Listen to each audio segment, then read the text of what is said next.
오늘 하나님께서 우리에게 주시는 말씀을 저희가 이 시간에 함께 보도록 하겠습니다. 마태복음 2장 13절에서 23절 말씀을 제가 봉독하도록 하겠습니다. 그들이 떠난 후에 주의 사자가 요셉에게 현몽하여 이르되 헤롯이 아기를 찾아 죽이려 하니 일어나 아기와 그의 어머니를 데리고 애굽으로 피하여 내가 내게 이르기까지 거기 있으라 하시니 요셉이 일어나서 밤에 아기와 그의 어머니를 데리고 애굽으로 떠나가 헤롯이 죽기까지 거기 있었으니 이는 주께서 선지자를 통하여 말씀하신 바 애굽에서부터 내 아들을 불렀다 함을 이루려 하심이라. 이에 헤롯이 박사들에게 속은 줄 알고 심히 노하여 사람을 보내어 베들레헴과 그 모든 지경 안에 있는 사내 아이를 박사들에게 자세히 알아본 그때를 기준하여 2살부터 그 아래로 다 죽이니 이에 선지자 예레미야를 통하여 말씀하신 바 라마에서 슬퍼하며 크게 통곡하는 소리가 들리니 라헬이 그 자식을 위하여 애곡하는 것이라. 그가 자식이 없으므로 위로받기를 거절하였도다 함이 이루어졌느니라. 헤롯이 죽은 후에 주의 사자가 애굽에서 요셉에게 현몽하여 이르되 일어나 아기와 그의 어머니를 데리고 이스라엘 땅으로 가라. 아기의 목숨을 찾던 자들이 죽었느니라 하시니 요셉이 일어나 아기와 그의 어머니를 데리고 이스라엘 땅으로 들어가니라. 그러나 아켈라오가 그의 아버지 헤롯을 이어 유대의 임금됨을 듣고 거기로 가기를 무서워하더니 꿈에 지시하심을 받아 갈릴리 지방으로 떠나가 나사렛이란 동네에 가서 사니 이는 선지자로 하신 말씀에 나사렛 사람이라 칭하리라 하심을 이루려 함이로라. 아멘. 여러분, 살아계신 주님이 오늘도 우리와 함께 하십니다. 그리고 오늘 예배를 통하여 살아계신 주님 그 옷자락 붙잡는 시간 되시기를 축복합니다. 이번에 담임 목사님 안식월을 맞아서 저희 부목회자들이 제비를 뽑아 금요 성령 집회 그리고 주일 예배 말씀 선포자를 정했었습니다. 그래서 원래는 엄재원 목사님 지난주까지 말씀을 섬겨주셨는데 목사님 말씀 시리즈 전에 2명의 부목사가 금요 성령 집회를 섬기기로 예정되어 있었는데 감사하게도 그 중에 한 명이 제가 뽑혀서 말씀을 준비를 했었습니다. 원래는 한 달 전인 8월 27일에 말씀을 전하기로 되어 있었는데 그 8월 중순에 제가 허리 디스크가 터지는 바람에 간단한 수술을 받고 지금도 재활 중에 있습니다. 그래서 이제서야 준비한 말씀을 여러분과 나누게 되었는데 제가 준비하면서 하나님께서 이렇게 인도하신 또 하나님의 계획이 있으시겠지라는 생각이 들었습니다. 이번 주까지 오늘까지 저희 부목회자들이 말씀을 전하고 그리고 돌아오는 주일부터는 담임 목사님께서 금요 성령 집회 또 주일 예배를 이어가시도록 하겠습니다. 제가 이렇게 서두를 길게 말씀을 드리는 것은 여러분, 저희가 지난 6월부터 금요 성령 집회 때 성령님이 임하시면 이라는 주제로 말씀을 나누고 있는 것을 여러분 기억하시죠? 성령님이 임하시면. 지금이 그 어느 때보다도 성령님의 임재가 우리에게 절실할 때입니다. 우리 개인으로나 또 가정으로나 또 교회적으로나 우리 힘으로 할 수 있는 건 없어요. 특별히 한국교회도 우리 힘으로 바꿀 수 있는 게 없어요. 오직 성령의 임재, 부흥이죠. 나에게도 주님이 임재하시고 우리 모임 가운데 주의 임재가 분명하고 그게 성령의 임재, 부흥이거든요. 이 부흥이 우리에게 지금 필요합니다. 그러니 이 성령이 임하시면이라고 하는 시리즈를 통해서 저희가 한 주 한 주 정말 부흥을 갈망하면서 모이고 있죠. 오늘도 그 시리즈를 좀 이어나가려고 합니다. 오늘 나눌 성령님의 역사는 성령 하나님께서 우리 성도들의 삶을 인도하신다는 거예요. 그래서 오늘 제목이 어떻게 하나님의 인도하심을 받을까입니다. 예수님께서 성령님이 오시면 그러면 성령님이 우리를 인도해 가신다고 그렇게 말씀하셨습니다. 요한복음 16장 13절 그러나 진리의 성령이 오시면 그가 너희를 모든 진리 가운데로 인도하시리니. 성령님의 사역은 우리 성도들의 삶을 인도하시는 거예요. 구원을 받고 성령님을 모시고 있는 성도들은 반드시 하나님의 인도하심을 경험하게 됩니다. 그리고 또 성령님의 이름이 우리가 다 알듯 보혜사이세요. 요한복음 14장 26절, 보혜사 곧 아버지께서 내 이름으로 보내실 성령이라고 하셨는데, 이 보혜사라고 하는 헬라어 원어는 파라클레토스라고 하는 단어입니다. 근데 이 파라클레토스는 파라라고 하는 전치사와 칼레오라고 하는 동사의 합성어에서 나온 말이에요. 그런데 이 파라라고 하는 뜻은 함께라고 하는 뜻입니다. 가까이라고 하는 뜻이에요. 그리고 칼레오라고 하는 뜻은 말하다, 가르치다, 이런 뜻입니다. 그러니까 파라클레토스, 보혜사라고 하는 뜻은 이미지로 따지면 우리 성도들과 함께 계시며 우리가 한 걸음 한 걸음 내디딜 때 말씀하시는 주님, 인도하시는 주님, 알려주시는 주님, 성령님께서 우리를 위로도 하시고 조언도 하시고 그리고 가르치시기도 하시고 이끄시기도 하셔요. 그러니까 성령님을 모시고 있는 성도들에게 성령 하나님의 인도함을 받는 삶은 매우 중요한 겁니다. 여러분께 질문을 하나 드리겠습니다. 여러분들은 성령 하나님의 인도하심을 받은 경험이 있으십니까? 불신자들에게는 우리 성도들의 간증 중에 불신자들의 마음을 흔드는 간증 중에 하나는 하나님이 나를 인도하셨다라고 하는 간증이죠. 저도 하나님의 인도하심을 경험한 특별한 간증이 있습니다. 2016년 7월에 저희 아버지께서 하나님 나라로 이사 가셨어요. 그런데 저희 아버지를 보내드리는 과정 가운데 참 특별한 하나님의 인도하심을 경험했어요.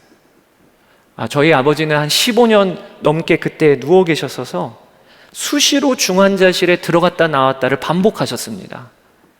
늘 죽음과 맞닿아 계셨어요. 상태가 안 좋으면 급히 병원 응급실을 통하여 중환자실에 들어가면 그때마다 의사들이 준비하셔야 하겠습니다. 이렇게 했던 경험이 일수였어요. 그러니까 아버지가 상태가 좋지 않으시다 그러면 어머니가 저에게 연락을 주십니다. 그러면 제가 시간이 되면 이렇게 가서 찾아뵈서 손 잡아서 옆에서 좀 뵙다가 그리고 다시 돌아오는 일이 일수였습니다. 그러면 그 다음 날은 어머니가 아버지 모시고 병원 구급차를 불러서 그래서 병원으로 모시는 일이 매일 반복이 됐습니다. 그날도 저희 어머니에게 전화가 왔습니다. 아버지가 상태가 좋지 않으시다. 그래서 그날이 수요일이었는데 오후에 일정을 좀 비우고 인천에 있는 집으로 1시간 정도 걸쳐서 내려갔습니다. 가서 뵈니까 아버지의 호흡이 좋지 않으시고 그리고 상태가 좋지 않으시더라고요. 그런데 그렇다고 옆에서 해드릴 수 있는 건 또 없어요. 병원 가도 해드릴 수 있는 건 없어요.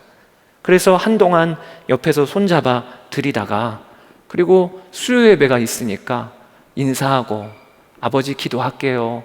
또 어머니 내일 수고하세요. 하고 그렇게 집으로 올라오는 길이었습니다.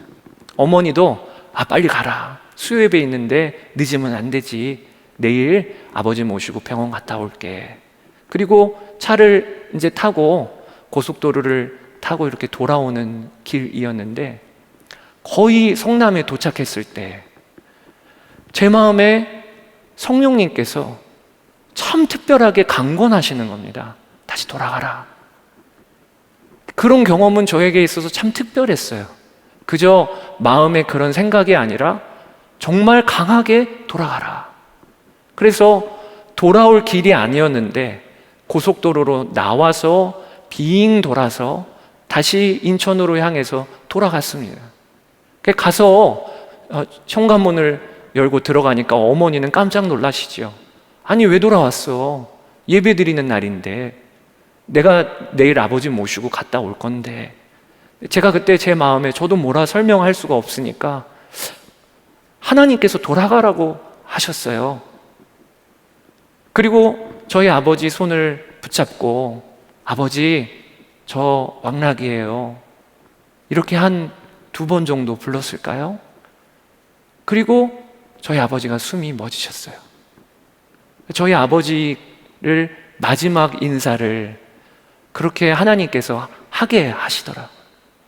그때 아버지가 하나님 나라 가신 그 급한 상황에 그리고 또 슬픔도 있었지만 그날 저녁에 엄청난 역사를 경험한 거예요. 하나님이 진짜 눈동자와 같이 나를 보시는구나. 또 뿐만 아니라 그날 저녁에 저에게 말씀을 주시더라고요. 우리 아버지를 그렇게 눈동자와 같이 지켜보고 계셨구나 라는 위로가 저뿐만 아니라 저희 가족 모두에게 임하는 그런 경험을 했어요. 여러분, 하나님은 이처럼 우리를 인도하시는 분이세요. 그런데 오늘 여러분과 나눌 아주 중요한 포인트가 하나 있습니다. 그것이요, 이런 경험은 흔치 않다는 거예요. 간증이라는 뜻을 몇 주 전에 엄재원 목사님이 간간히 일어나는 증언이라고, 즉 안 일어나는 일이라, 이렇게 해서 간증의 뜻이 그런 뜻이라고 말씀해 주셨죠. 정말 그래요. 저도 2016년 이야기를 지금 하고 있는 거예요. 우리가 하나님의 인도하심이 맞나? 정말 하나님께서 인도하시는 게 정말 어떤 건가? 이렇게 생각이 들 정도로 나에게 하나님 이리 가라 저리 가라, 이 사람이다, 이렇게 우리를 인도하시는 일은 거의 드문 것 같아요. 대신에 진짜 인도하시는 건 맞나? 그리고 잘 모르겠는데, 이게 아마 대부분의 성도들의 마음일 겁니다. 제가 목회를 하다 보니까 많은 분들이 오셔서 어떤 상담을 받으시는 경우가 있으세요. 특별히 청년 목회를 할 때에 청년들이 자신들의 진로 상담을 저에게 와서 이렇게 받은 경우가 많았습니다. 연말쯤 되면 항상 졸업반 대학 청년들이 상담을 받는 것이, 목사님, 대학원을 가서 공부를 더 할까요? 아니면 취업을 할까요? 저한테 그런 상담을 받는 겁니다. 하나님의 뜻을 모르겠어요. 그러면 그때마다 제가 참 답답한 게, 같이 기도하면 하나님이 좀 취업이라고 하는 단어를 흐릿하게 보여주시면 얼마나 좋아요. 혹은 어디 건물, 대학원 건물이라도 보여주시면 얼마나 흥미진진하겠어요. 그런데 항상 상담이 끝날 때는 나도 모르겠고 상담받는 그 친구도 모르겠고 이렇게 끝날 때가 많더라고요. 그러니까 대부분은 하나님께서 여기로 가라, 이 사람이야. 우리의 삶에 진짜 중요한 문제는 그런 문제들인 것 같은데, 급한 일인 것 같은데, 그 일에 대하여 하나님께서 어떻게 인도하시는지를 잘 모를 때가 많아요. 대신에 사랑해라, 용서해라, 이런 말씀은 어쩜 그렇게 즉각적으로 응답을 주시는지, 기도해라, 이런 것은 또 얼마나 즉각적으로 응답을 주시는지, 여러분 그런 경험을 해보시죠. 아마 여러분 중에서도 지금 중요한 선택을 앞두고 있는데, 그런데 도무지 딱 막혀서 무슨 선택을 내려야 하는 거야?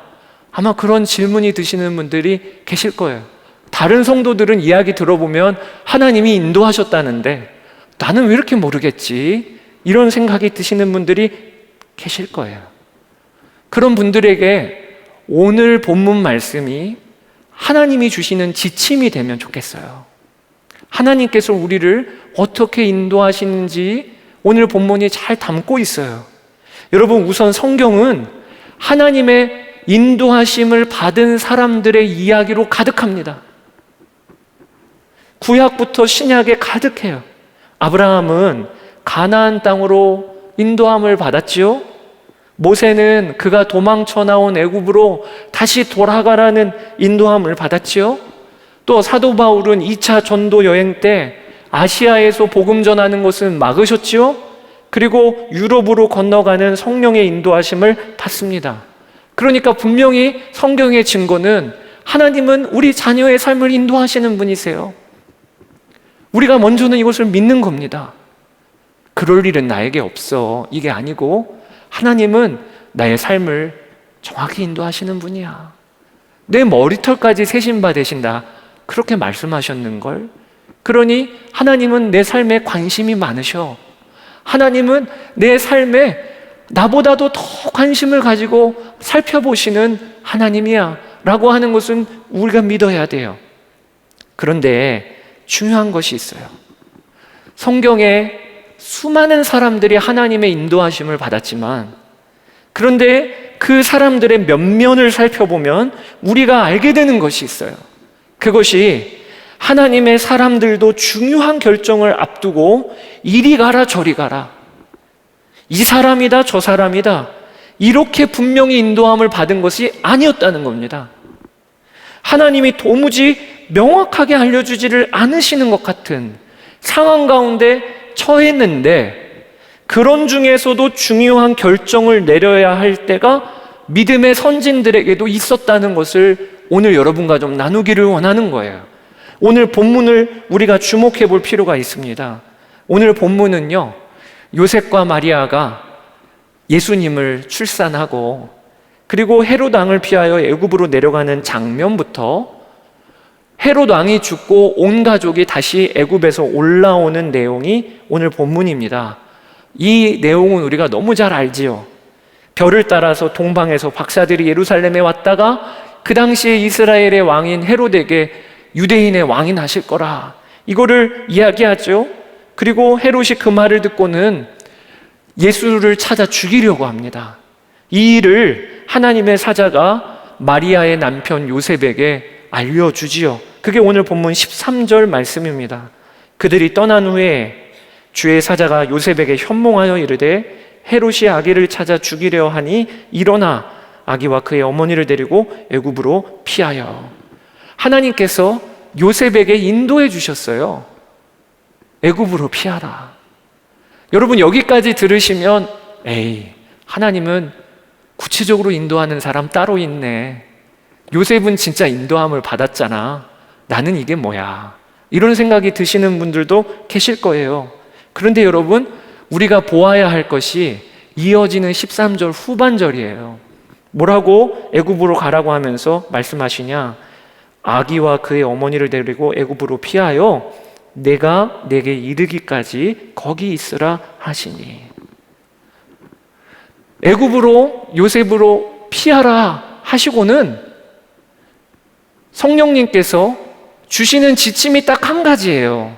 그게 뭐냐면 내가 내게 이르기까지 거기에 있으라. 여러분, 이 말씀이 하나님의 인도가 어떤 것인지를 우리에게 알려주시는 아주 중요한 말씀이에요. 우리가 먼저 생각할 것은 요셉은 얼마나 마음이 어려웠을까요? 지금 한 나라의 왕이 요셉을 또 그의 가족을 찾아 죽이려고 하는 거예요. 내 옆에 있는 이웃도 눈이 뒤집혀서 만약에 나에게 해코지 하려고 달려든다고 하면 그러면 진짜 그게 사는 삶이겠습니까?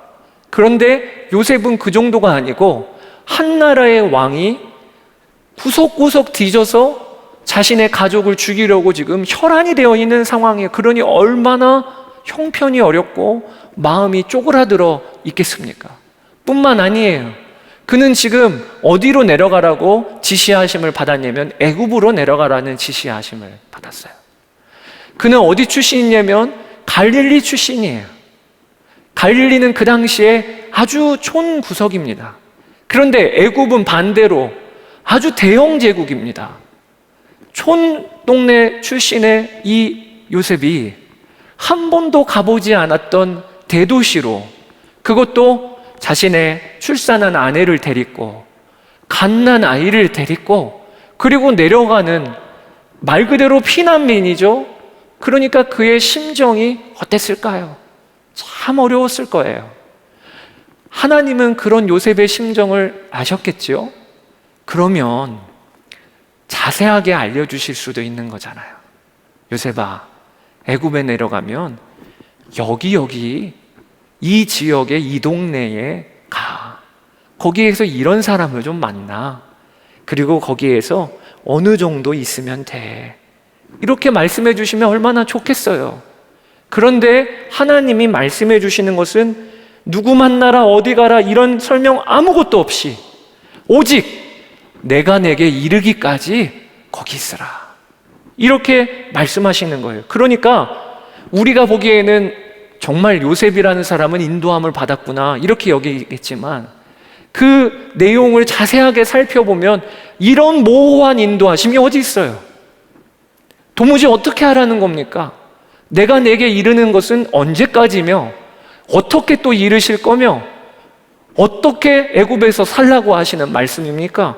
그런 내용은 다 없고 그저 모호하게 내가 내게 이르기까지.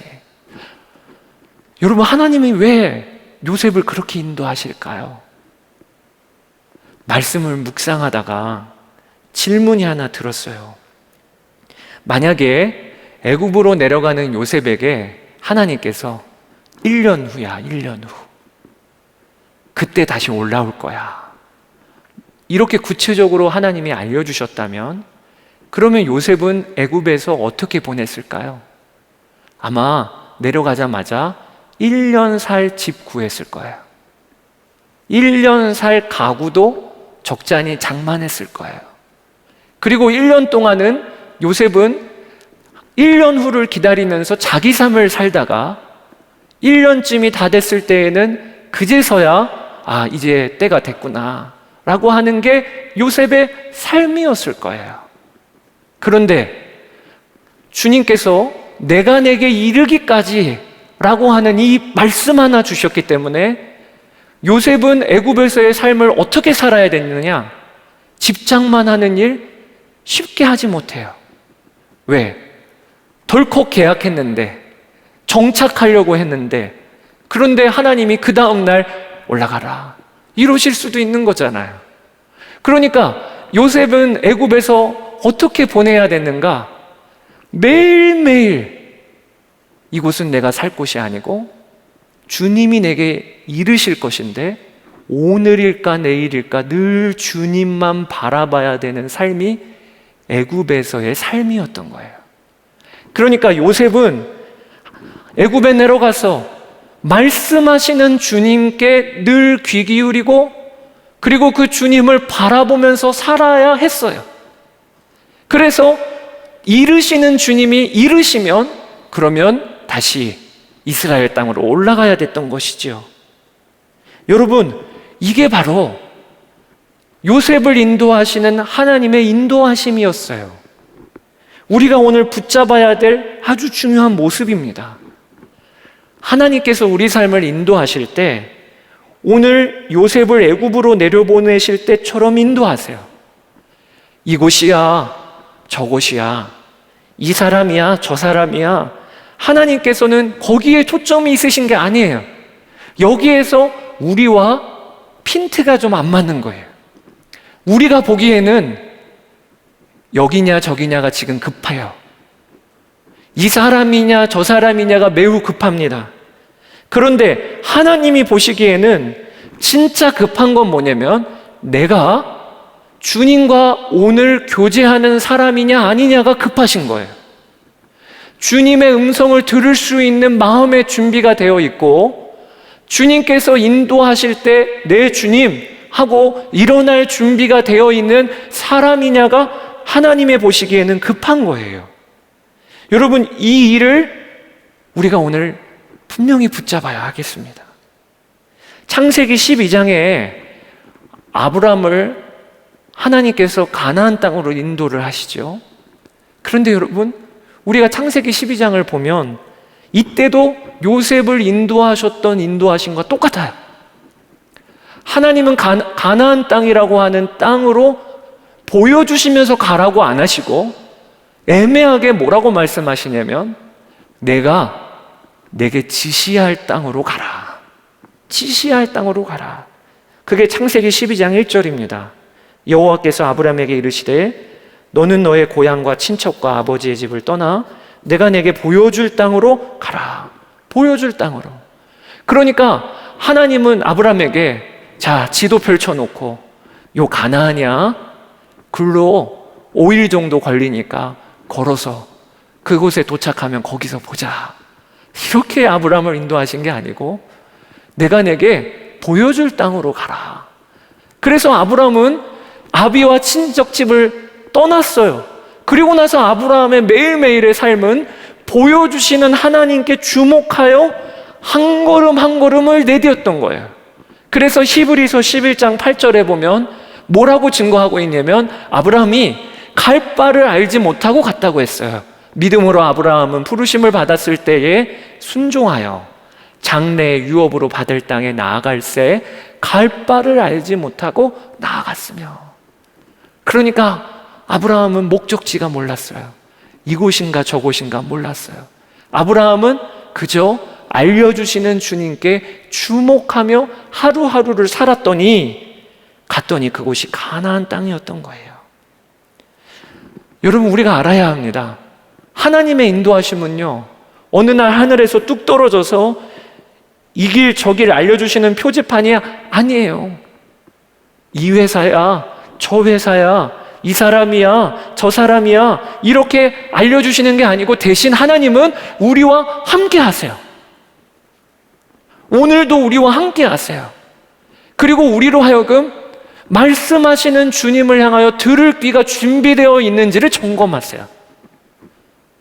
우리와 함께 하시면서 우리를 이끌어 가시는 주님을 붙들고 있느냐가 하나님의 관심이세요. 저는 가끔 어떻게 목회자가 되셨어요? 라고 하는 질문을 받습니다. 아마 목회자가 될 정도면은 특별한 인도하심이 있다고 생각들을 하시는 것 같아요. 그런데 아시는 분들은 아시겠지만 저는 그런 체험이 없어요. 그저 어렸을 때부터 무슨 이유인지는 모르겠지만 제 마음에 믿음이 있었어요. 어떻게 믿음이 비롯되는지도 몰라요.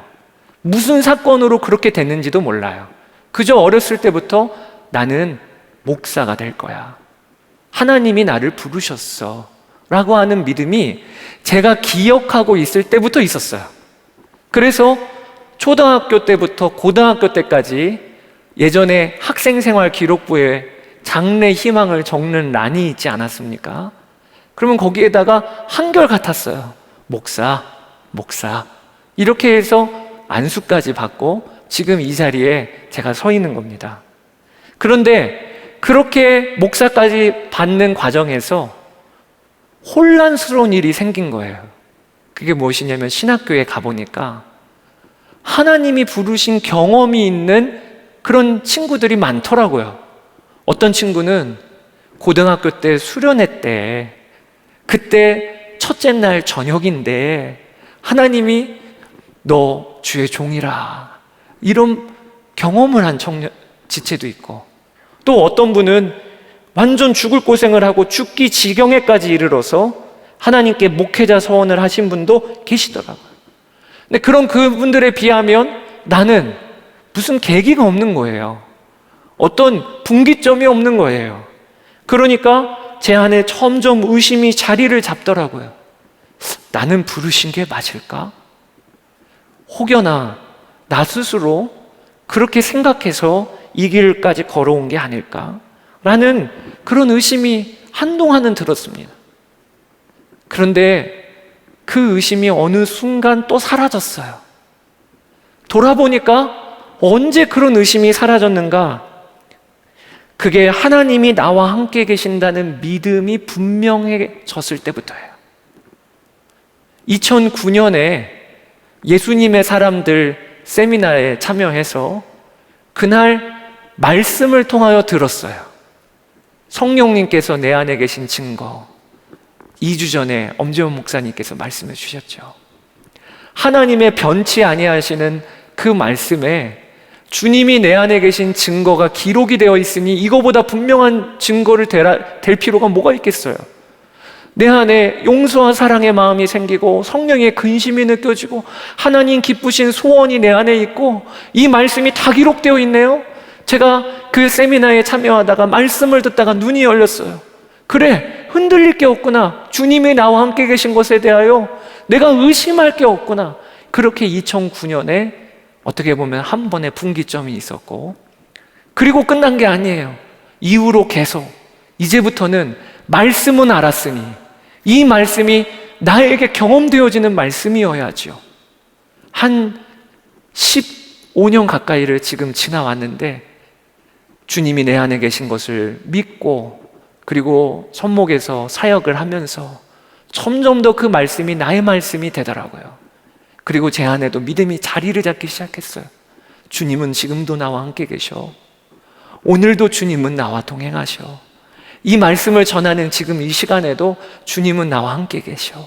이게 제 마음에 믿음으로 자리를 잡았는데, 그때부터 하나님이 나를 부르셨다고 하는 이 일에 대하여 의심이 안 들기 시작했어요. 왜 그런가?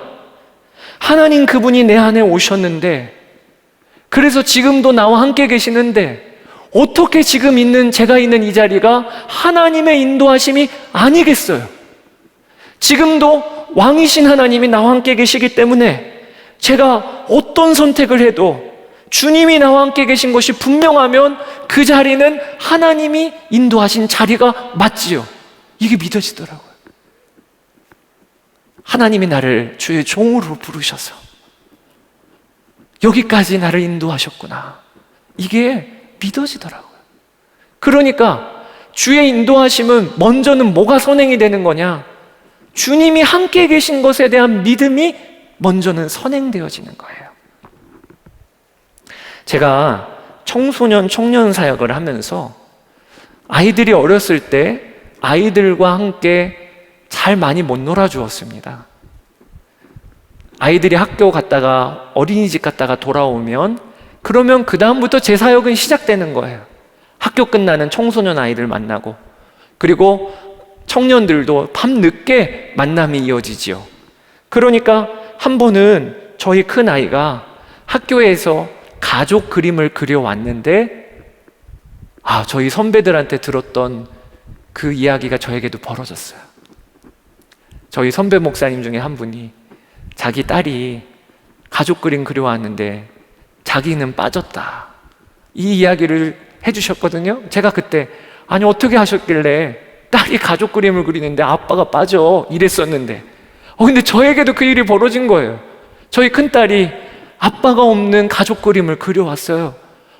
저에게 참 충격이더라고요. 그래서 제가 시온아, 아빠는 어디 있어? 그랬더니 아빠는 교회에 있어. 그렇게 얘기를 하더라고요. 얼마나 미안하던지.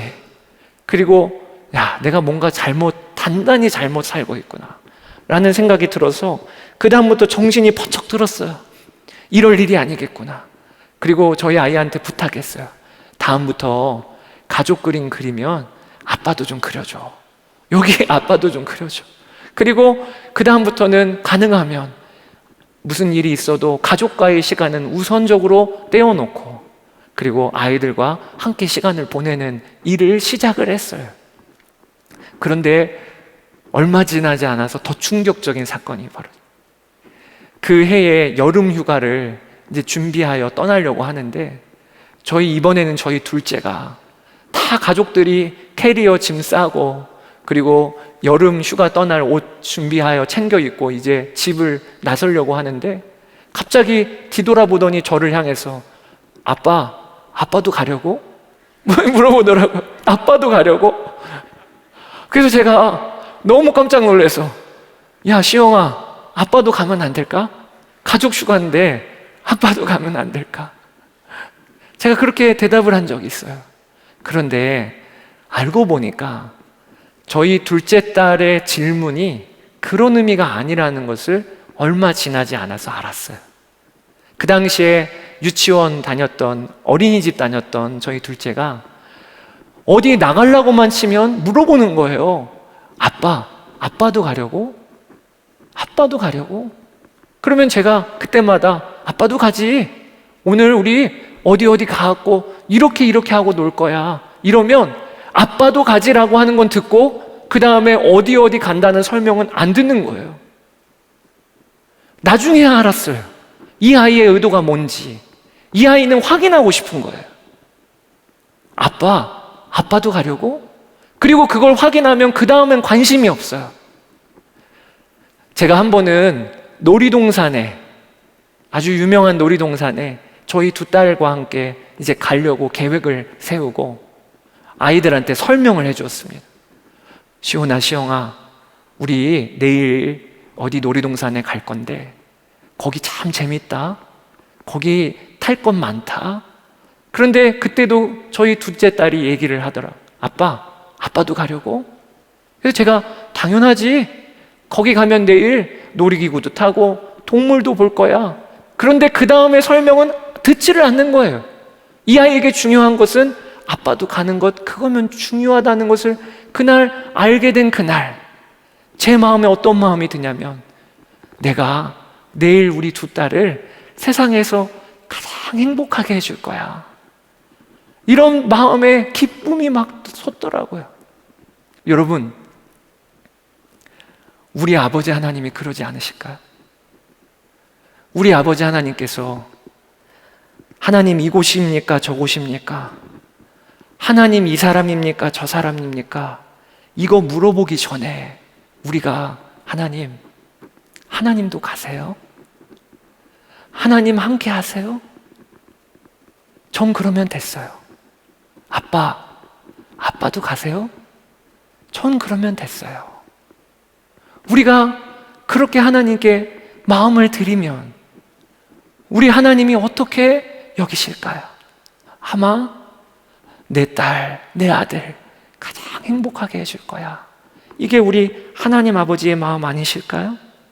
여러분, 그렇게 준비가 되면요, 그게 우리의 마음이면요, 죄를 짓지 않는 이상 어디든 다 괜찮아요. 어떤 사람을 만나도 다 괜찮아요. 왜냐? 하나님은 그런 우리를 결국에는 가장 선한 길로 인도해 가실 수 있는 능력이 있으시기 때문에 그래요. 로마서 8장에 보면 어떻게 보면 성경의 가장 귀한 장이라고 그러죠. 어떤 사람은 로마서 8장은 성경의 반지의 보석이라고도 이야기하죠. 그런데 그 로마서 8장에 바울이 참 위대한 고백을 하나 하는데 그게 뭐냐? 저는 이 말씀을 참 좋아해요. 로마서 8장 28절에 우리가 알거니와 하나님을 사랑하는 자 곧 그의 뜻대로 부르심을 입은 자들에게는 모든 것이 합력하여 선을 이루느니라. 이렇게 말씀하고 계세요. 하나님을 사랑하는 자에게는 모든 것이 합력하여 선을 이룬다는 거예요. 그런데 중요한 것은 바울이 뭐라고 앞부분에 이야기하고 있냐면 우리가 알거니와. 바울은 경험했다는 거예요. 그리고 초대교회 성도들은 다 경험했다는 거예요. 우리가 알거니와. 바울이 2차 전도여행 때 이상한 일이 벌어집니다. 하나님이 계속해서 어디로 가는 걸 막으시는 거예요. 저 위에 아시아의 북쪽에 있는 비두니아 지방으로 가려고 했는데 하나님이 계속 막으셔요.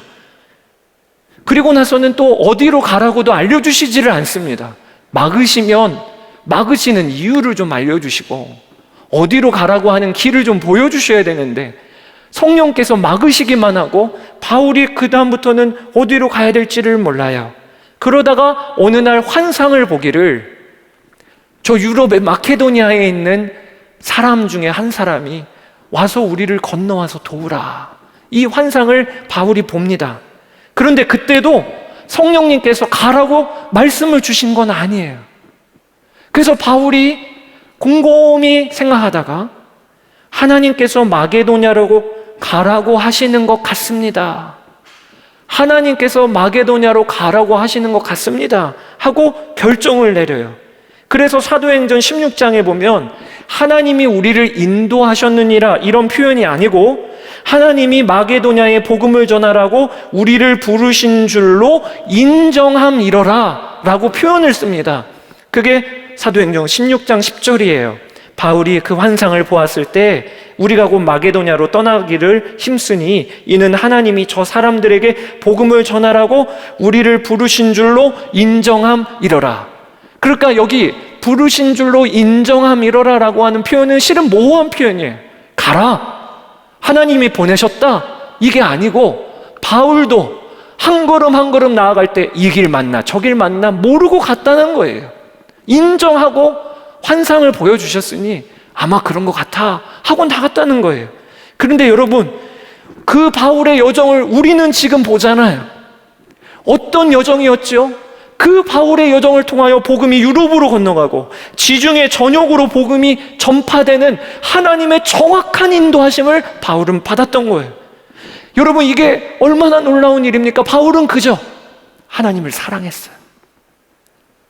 우리가 알거니와 하나님을 사랑하는 자, 곧 그의 뜻대로 부르심을 받은 자들에게는, 그리고 바울이, 그리고 초대교회 성도들이 하는 것은 사랑하는 하나님께 오늘도 마음을 드리고 오늘도 하나님 사랑합니다 고백하고 그렇게 하루하루를 살았는데 돌아보니까 하나님이 어쩜 그렇게 정확하게 인도해 주셨는지, 어쩜 그렇게 바울을 통하여 영광을 받으셨는지, 이게 우리가 누리는 자유예요, 자유. 세상 사람들은요, 이 사람 저 사람 선택이 참 중요합니다. 그래서 이런 얘기 하죠. 그때 저 남자 만났어야 되는데, 지금 이 사람이 아니고 그때 잘 선택했어야 되는데, 그때 저 집인데 저 집, 그러게 저 집을 갔으면 지금 훨씬 더 유익을 누렸을 텐데, 어디로 갔어야 됐는데. 세상 사람들은 그게 중요해요. 누구 만나느냐, 어디 가냐, 어느 집 사냐, 이게 중요해요. 그러니까 세상 사람들은요 늘 살얼음판인 거예요. 잘못 선택하면 안 돼요. 잘못 선택하면 인생이 꼬여요. 그런데 여러분, 우리 그리스도인들은요 엄청난 자유예요. 우리는 할 일이 뭐냐? 하나님을 사랑하는 거예요. 하나님과 함께 있는 거예요. 하나님을 주목하는 거예요. 그러면 하나님은 하나님을 사랑하는 우리를 모든 것이 합력하여 선을 이루게 하신다고 약속을 주셨어요. 이건 엄청난 자유예요. 우리는 누구를 만나도 괜찮아. 우리는 어느 직장이어도 괜찮아. 우리는 어느 곳에 가도 괜찮아요. 중요한 것은 하나님 사랑하면 돼요.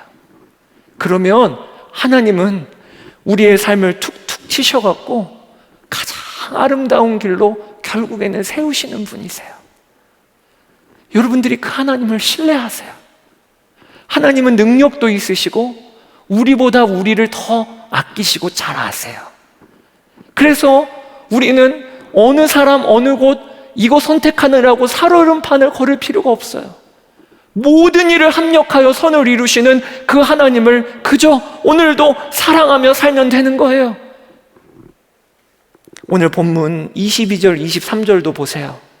그러나 아켈라오가 그의 아버지 헤롯을 이어 유대의 임금됨을 듣고 거기로 가기를 무서워하더니 꿈에 지시하심을 받아 갈릴리 지방으로 떠나가 나사렛이란 동네에 가서 사니. 여러분, 이 말씀은 무슨 얘기냐면 요셉이 드디어 내가 내게 이르기까지 거기 있으라고 하신 주의 천사가 다시 나타나셨어요. 그래서 가라, 다시 유대로 올라가라, 이 말씀을 받고 올라가려고 하는데 헤롯 대왕의 자식 중에 아케올라오라고 하는 장자가 예루살렘을 포함한 유대 지방을 다스리고 있었는데 그 아켈라오가 얼마나 성격이 포악한지 폭정을 벌이고 있는 거예요. 그래서 나중에는 로마도 도무지 말을 안 듣고 관리가 안 되니까 아켈라오를 바꾸어 버려 총독을 파송합니다. 그래서 본디오 빌라도도 예수님 당시에 왔던 거예요. 아켈라오가 그렇게 폭정을 일삼는다는 이야기를 듣고 요셉이 두려워합니다. 아니, 하나님이 보내셨고 또 하나님이 인도까지 해주셨으면 두려워할 게 뭐가 있겠어요. 그런데 어쩜 그렇게 마음이 나약한지 아켈라오가 다스린다는 소식을 듣고 가기를 무서워합니다. 그때 하나님께서 그러면 나사렛으로 가라, 갈릴리 지방에 있는 나사렛으로 가라.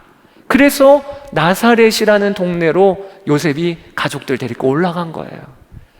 그것 때문에 결국에는 예수님께서 나사렛 예수라고 하는 출신이 나사렛이 되신 것이죠. 그런데 여러분, 여기서 주목할 것이 있어요. 이 요셉의 연약하고 부족한 그런 발걸음이었는데 오늘 본문이 마무리가 어떻게 되냐면 23절에 나사렛이란 동네에 가서 사니 이는 선지자로 하신 말씀에 나사렛 사람이라 칭하리라 하심을 이루려 함이로라. 그러니까 뭐라고 오늘 본문이 마무리가 되고 있냐면 말씀이 이루어졌다. 구약에 있는 예언자들이 한 예수님은 나사렛 사람이라고 하는 말씀이 이로써 이루어졌다라고 기록되어지고 있는 거예요. 여러분, 이게 무엇을 의미하는 건가요? 요셉은요, 참 마음이 연약한 사람이었어요. 그는 놀라운 하나님의 인도하심을 받았음에도 유대로 가기를 무서워했어요. 그러니까 요셉은 하나님의 인도하심에 둔한 자였다는 거죠. 그런데 그가 한 게 딱 하나 있어요. 그게 뭐냐? 아기 예수님과 함께 있었어요. 예수님과 함께 있었어요. 그러니까 어떤 결과가 일어났죠? 하나님께서 연약한 그를 이끌고 이끄셔서 결국에는 요셉을 통하여 나사렛 사람이라 칭함을 이루려 하심이라 라고 하는 말씀을 이루시네요. 이게 모습이에요. 하나님을 사랑하는 자, 그의 뜻대로 부르심을 받은 자들에게 모든 것이 합력하여 결국에는 주님이 영광을 받으세요. 그러니까 우리도 해야 될 일이 있어요. 우리가 할 것은 요셉이 아기 예수님과 함께 있었던 것처럼 우리도 예수님과 함께 있는 거예요. 그러면 그 자리에서 하나님은 우리를 통하여 주님의 뜻을 이루세요. 여러분, 하나님을 신뢰하세요. 하나님의 생각은 이루 다 헤아릴 수 없어요. 당장 눈앞이 막힌 것 같으십니까? 그때 우리가 해야 될 일이 있어요. 주님과 함께 하는 거예요. 한 젊은 집사님이 전기 설비 기술을 공부하고 한 업체에 취직을 하셨습니다. 그런데 가서 일해 보니까 그 업계에서 벌어지는 공공연한 거짓이 있는 거예요. 그것이 공사 현장에서 필요한 자재들을 신청을 하고 그것을 아꼈습니다. 그리고 자재들이 남으면 나머지를 다 갖다가 파는 거예요. 그래서 현장에서 일하는 분들이 부수입으로 그것을 자기 돈으로 만드는 것을 이 집사님이 보았어요. 그리고 결단을 합니다. 나는 하나님이 지금 함께 계시니 정직하게 해야 되겠다. 그리고 자신은 자재를 남으면 다시 회사에다가 보고하고 반납을 합니다. 그러니까 함께 일하는 분들이 난리가 났어요. 융통성 없다고. 정말 융통성 없다고. 그리고 이 집사님은 다른 사람에 비해서 늘 박봉이에요. 그럼에도 불구하고 바꿀 수가 없어요. 왜냐하면 하나님 함께 계신데, 하나님이 나 보고 계신데 어떻게 그럴 수 있냔 말이에요. 그러다가 결국에는 이 회사의 사장의 눈에 이 집사님이 띄어요. 왜냐하면 이 집사님이 가는 현장은 왜 그런지 모르겠지만 공사비가 훨씬 적게 드니까. 그리고는 결국에는 나이는 어리지만 그가 갈 수 없는 현장 책임자로 이 집사님을 세워서 많은 기술을 거기서 배웁니다. 그렇지만 박봉은 늘 그대로예요. 결국에는 이직을 결심을 합니다. 근데 이직을 하는데 그 사장이 부르시더래요. 그러더니 다시 와도 좋아. 다시 와도 좋아. 그때는 좀 더 대우를 해줄게. 나이에 맞게, 그리고 직임에 맞게 대우를 해줄게. 그리고 이 집사님도 사장님에게 편지를 써서 잘 배웠습니다. 여기에서 배운 게 너무 감사합니다. 이러고 이직을 하셨다는 거예요. 제가 이야기를 듣다가 어쩜 이직을 해도 이렇게 멋있게 이렇게 할 수 있을까? 그러면서 제가 깨닫게 되는 것이 참 어려운 자리, 박봉의 자리여도 우리가 하나님과 함께하면 버릴 게 없는 거예요. 하나님은 결국에는 그 모든 어려움도 좋은 경험이 되게 하셔요. 사랑하는 여러분, 오늘 저는 말씀을 준비하면서 우리 성도들 중에 참 위기의 때를 보내고 있음에 대하여 들었습니다. 어떤 분들은 당장 운영하던 가게의 앞날이 불투명하고, 또 어떤 분들은 직장이 지금 위태위태하신 분도 계시고, 어려운 상황에 있는 분들이 많지요. 앞뒤가 꽉 막혀 계신 분들이 많지요. 그때 우리는 조급해져요. 아유, 빨리 누구를 만나야 되는데, 빨리 어디를 좀 열려야 되는데. 그런데 여러분, 그때 하나님의 마음을 한번 생각해 보세요. 하나님은요, 그런 내가 주님을 주목하는 하루를 살고 있느냐 아니냐가 중요하세요. 그리고 그런 나를 통해 하나님은 지금도 일할 준비를 하고 계세요. 그래서 여러분께 도전해 드리고 싶어요. 앞뒤가 꽉 막혀 계신 상황 가운데 있는 분 계십니까? 지금이 하나님을 사랑할 때예요. 하나님을 예배할 때고, 하나님께 감사드릴 때고, 찬양할 때예요. 그거부터 먼저 시작하는 겁니다. 저는 제 인생에 가장 암흑기를 보낸 날이 있었어요. 저희 아버지 쓰러지시고, 그리고 한 1년 후에 저희 할아버지가 자기 스스로 목숨을 끊으셨어요. 집을 나가신 후에 몇 달 후에 실종 신고가 됐는데, 그때 할아버지를 뵀는데 주검으로 뵀어요. 저와 저희 어머니가 수원에 가서 그 할아버지의 그 시체를, 부패가 한참 진행된 그 시체를 모시고, 그리고 인천으로 모시고 와서 아주 초라한 장례식장, 어두침침한 장례식장, 거기에 한켠에 할아버지 빈소를 차렸는데 누구도 오지를 않아요. 거기에 그렇게 앉아있는 그 날이 저의 인생에 있어서는 진짜 끝인가 보다, 내 인생은 끝인가 보다, 이런 생각이 들었던 날이었거든요. 근데 털썩 주저앉아 있는 그때에 누군진 모르겠어요.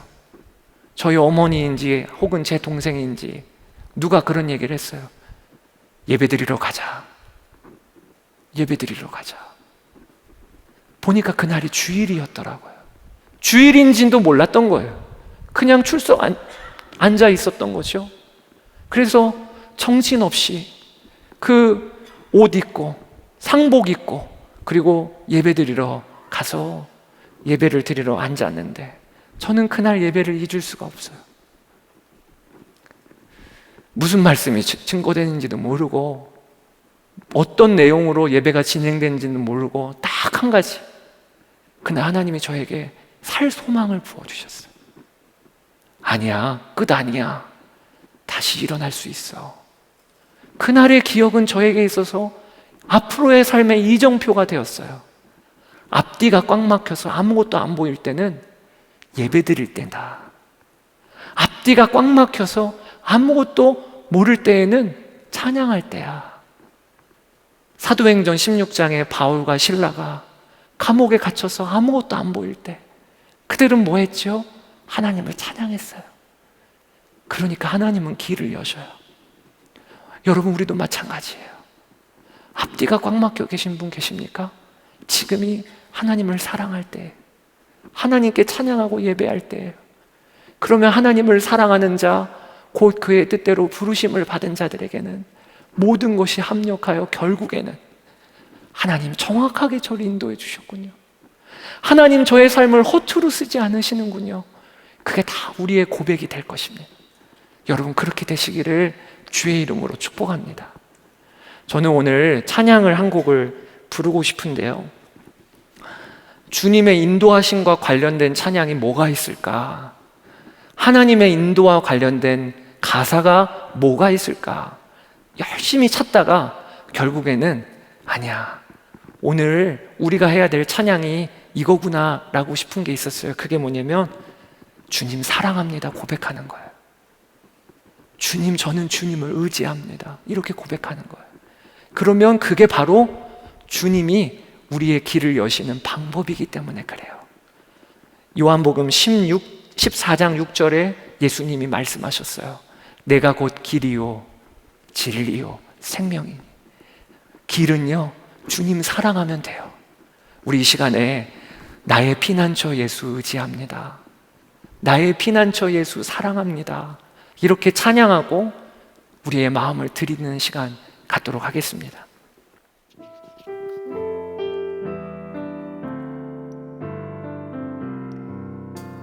피난처 예수로 나의 피난처 예수 의지해요. 나의 피난처 예수 의지해요.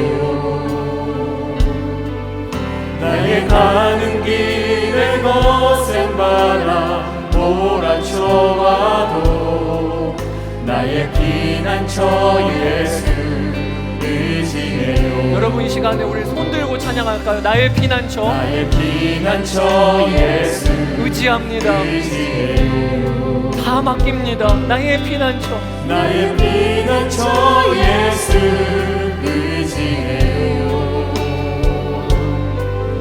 나의 가는 길에 거센 바람 몰아쳐와도 나의 피난처 예수 의지해요. 한 번 더 고백합시다. 나는 영원히 주님 나는 영원히 주님 사랑합니다. 사랑해요. 네, 주님, 나는 영원히 주님 사랑합니다. 나는 영원히 주님 사랑해요. 세상 어떤 것도 나의 사랑 끊을 수 없네. 아멘. 나는 영원히 주님 사랑해요. 아바 아버지, 아버지 나를 사랑하시니 나의 모든 것 주께 드려요. 아버지, 아버지 내가 여기 있으니 주님 영광 위하여 써주세요. 아버지, 아버지 나를 사랑하시니 나의 모든 것 주께 드려요. 나의 모든 것 주께 드려요. 아버지, 아버지 내가 여기 있으니 주님 영광 위하여 써주세요. 오늘 이 자리에 마귀의 미혹에 시달리는 분들이 계세요. 하나님이 나는 모르셔. 하나님이 나를 인도하지 않으셔. 나는 혼자야. 마귀의 미혹입니다.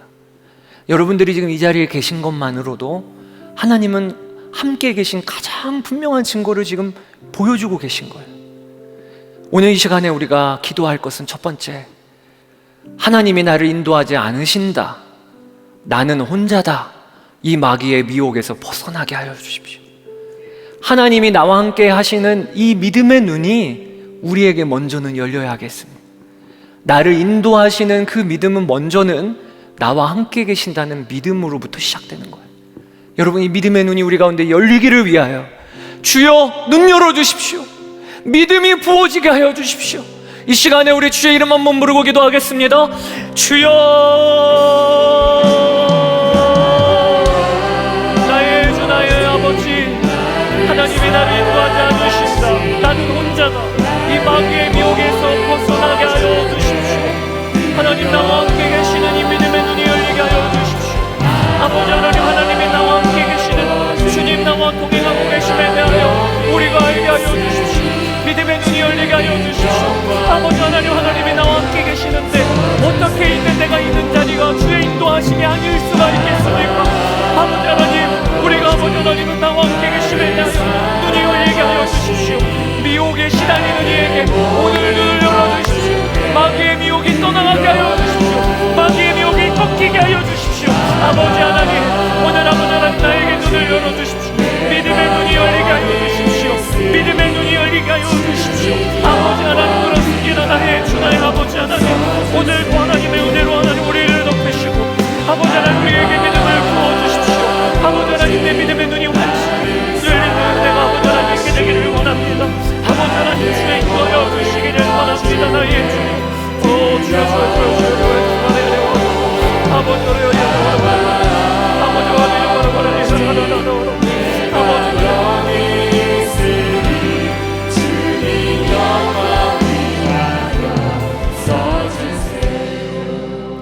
우리 두 번째로 기도할 것은 하나님의 자녀인 우리에게 부끄러운 기도 제목이 뭐가 있겠습니까? 오늘 하나님께 담대히 구할 두 번째 기도 제목은 하나님 저도 간증하게 해주세요. 하나님 인도하심을 경험하고 저희 자녀들한테 간증하게 해주세요. 제 인생에 하나님은 인도하시는 분이야. 하나님은 우리의 앞길을 다 인도하시는 분이야. 믿어. 하나님을 신뢰해. 이렇게 말할 수 있는 간증을 주세요. 이게 우리 자녀된 우리가 뭘 부끄럽다고 이 기도를 못하겠습니까? 하나님께 간구합시다. 제가 그런 경험을 하고 간증하여 우리 불신 가족들한테 얘기해 줄 수 있도록 하나님 저에게 그 경험을 하게 해주세요. 기도하는 기도 제목에 응답을 주세요. 여러분 이렇게 기도하며 나아갑시다. 같이 기도하겠습니다. 아버지 하나님 감사합니다. 나의 주님, 주님, 오 나의 아버지 하나님, 성령 하나님의 인도하심을 경험하고 간증하며 살게 하여 주십시오. 하나님은 나의 삶을 인도하시는 하나님, 하나님은 나의 삶을 이끄시는 하나님, 하나님은 나의 삶을 이끌어 가시는 하나님, 경험하고 간증하는 은혜를 우리가 누리게 하여 주십시오. 하나님 나의 머리털까지도 되시는 하나님이시고 하나님 내 길을 여시고 한 걸음 한 걸음 알려주시며 하나님 내 삶을 인도하시는 그 하나님을 우리가 경험하고 간증하며 살게 하여 주십시오. 우리의 자녀에게, 우리의 불신 가족들에게, 안 믿는 우리의 직장의 동료들에게 하나님의 나를 인도하신다, 하나님의 나를 이끌어가신다, 하나님의 나를 인도하신다 간증하는 우리의 삶이 되게 하여 주시기를 원합니다. 성령 하나님의 인도하심을 경험하고 간증하며 살게 하여 주시기를 원합니다. 아버지 하나님, 나의 주 나의 아버지요, 그렇습니다. 나의 주 나의 아버지, 아버지 하나님 우리 한 사람 한 사람 성령의 인도함을 받으며 간증하는 역사들이 일어나게 하여 주소서. 성령의 인도함을 받으며 간증하는 역사들이 우리의 삶 가운데 일어나게 하여 주십시오. 아버지 감사합니다. 나의 주 여기 있으니 주님 영광 위하여 써주세요. 우리 마지막으로 기도할 것은 로마서 8장의 그리스도인의 자유선언이에요. 우리가 알거니와 하나님을 사랑하는 자 곧 그 뜻대로 부르심을 받은 자들에게는 모든 것이 합력하여 선을 이루느니라. 주여 제가 이 말씀에 증인되게 해주세요. 우리가 알거니와 했는데 저도 알게 해주세요. 그래서 오늘 여러분 이렇게 기도하세요. 중요한 결단을 앞두고 계신 분 계십니까? 사방이 막혀 계신 분 계십니까? 그때 우리는 질문해야 돼요. 하나님, 하나님도 같이 가시지요? 하나님도 함께 하시지요? 아빠도 함께 하시지요? 우리가 그 응답 받으면 충분한 거예요. 오늘 그렇게 하나님께 우리의 마음을 드립시다. 우리의 마음을 드립시다. 저는 하나님 사랑해요. 저는 하나님 신뢰해요. 그리고 하나님께 우리의 삶을 맡겨요. 오늘 그렇게 결단하고 개인 기도하시다가 그리고 돌아가시면 되겠습니다. 이 시간 주의 이름 한번 부르고 기도하겠습니다. 주여,